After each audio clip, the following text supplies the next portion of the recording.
কোন জায়গাটা আবার? হ্যালো, কুরুকালী গডক স্পিকিং। হ্যাঁ বাবা, চিনছি বাবা। না বাবা, এইটা বিয়া হইতো না বাবা। পশ্চিমে যে বাতাস চালাইছে 3টার আগে পুলাহান খোলা লাগিয়ে দেখা। এটা সবটি আমার বিয়া করাই দিন লাগবে। বুঝি আমার বাইরের রাস্তা চেনে না। আরে চিনি চিনি, এ হইলে সবই চিনি। ঘটক সাহেব আমার একটা বিয়া করে দিতেই। আরে তুমি যে বিয়া করবার পাগল হয়ে গেছো গা, তোমার তো নাই কা। ধুপ মিয়া কি কইন কি নাই? আরে পাগলা, আমি ওটা কইছি না, আমি কইছি তোমার আকল কিন্তু কিছুই নাই কা। ঘটক সাহেব তাড়াতাড়ি বিয়াটা করে দিন, সামনে শীত আইতাছে, টুম বাজান লাগবো। হ্যাঁ বাবা, তোমার বিয়া করাই দিমু।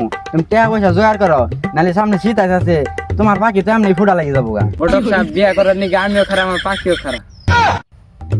স্যার এল্লাহান আলাপ করো কে? তুমি তোমার বাইরে বুঝাও। ভাই তো বুঝে না। আমি বুঝাইলে ঠিকই বুঝবো বাপু। তোমারও বিয়া করাবো, তোমার বাইরেও বিয়া করবার লাগে খারি যাবো।